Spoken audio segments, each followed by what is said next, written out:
ಕರ್ನಾಟಕ ಕೃಷಿ ಕೂಲಿಕಾರ ಸಂಘದ ರಾಜ್ಯಾಧ್ಯಕ್ಷರಾದಂತಹ doctor M ಪುಟ್ಮಾನಿರವರು ಮಾತಾಡಬೇಕು ಅಂತ ತಮ್ಮೆಲ್ಲರ ಪರವಾಗಿ ಮನವಿಯನ್ನು ಮಾಡ್ಕೊಂಡು, ದೇಶದಾದ್ಯಂತ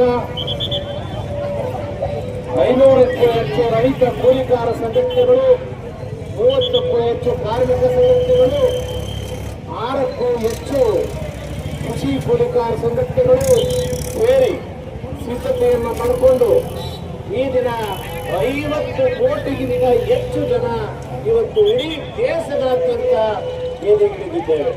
ಬೀದಿಗಿಳಿದಿರುವಂತಹ ಉದ್ದೇಶ ಬಹಳ ಪ್ರಮುಖವಾಗಿ 4 ಪ್ರಮುಖ ಕಾಯ್ದೆಗಳನ್ನ ಜಾರಿ ಮಾಡೋದ್ರ ಮೂಲಕ ಜನವಿರೋಧಿಯಾದಂತ ಈ ನೀತಿಗಳ ವಿರುದ್ಧ ನಾವಿವತ್ತು ಬೀದಿಗಿಳಿದಿದ್ದೇವೆ.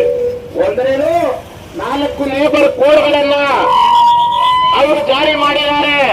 30 ಲೇಬರ್ ಕೋಡ್ಗಳನ್ನ ವಾಪಸ್ ತಗೊಂಡಿದ್ದಾರೆ. ಮುಷ್ಕರದ ಹಕ್ಕನ್ನ ಕಿತ್ಕೊಂಡಿದ್ದಾರೆ. 12 ಗಂಟೆ ಕೆಲಸವನ್ನ ಹೇರಿದ್ದಾರೆ. ಇದನ್ನ ನಾವು ವಿರೋಧಿಸಬೇಕಾದಂತ ಅನಿವಾರ್ಯತೆ, ಕಾರ್ಮಿಕರು ಬದುಕಬೇಕಾದಂತ ಅನಿವಾರ್ಯತೆ ಇದೆ.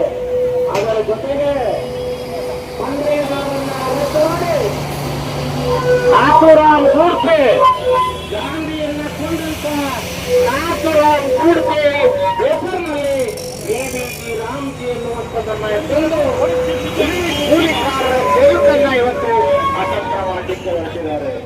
ಅದು ಸಾಲದು ಅಂತ ಹೇಳಿ 2025 ವಿದ್ಯುತ್ ಕಾಯ್ದೆಯನ್ನ ಸೀಡ್ ಬಿಲ್ ಅನ್ನ ಜಾರಿ ಮಾಡಿ ರೈತರು ಮತ್ತೆ ಕೂಲಿಕಾರರನ್ನ ಇವತ್ತು ಮರಣ ಸೇವೆಯಲ್ಲಿ ಮಲಗಿಸಲಿಕ್ಕೆ ಹೊರಟಿದ್ದಾರೆ.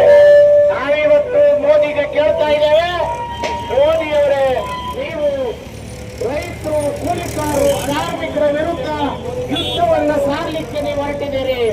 ಆದ್ರೆ ನಾವಿವತ್ತು ತಯಾರಿದ್ದೇವೆ, ನಿಮ್ಮ ವಿರುದ್ಧ ನಾವಿವತ್ತು ಯುದ್ಧವನ್ನ ಸಾರಲಿಕ್ಕೆ ಇವತ್ತು ಈ ದೇಶದ ಜನ ಬೀದಿಗಿಳಿದಿದ್ದೇವೆ.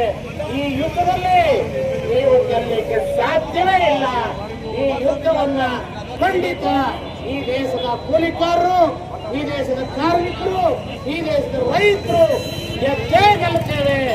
ದುರ್ಯೋಧನನಿಗಾದಂತ ಗತಿಯನ್ನ ನಿಮಗೆ ಕಾಣಿಸ್ತೇವೆ. ಎಚ್ಚರ, ಎಚ್ಚರ, ಎಚ್ಚರ.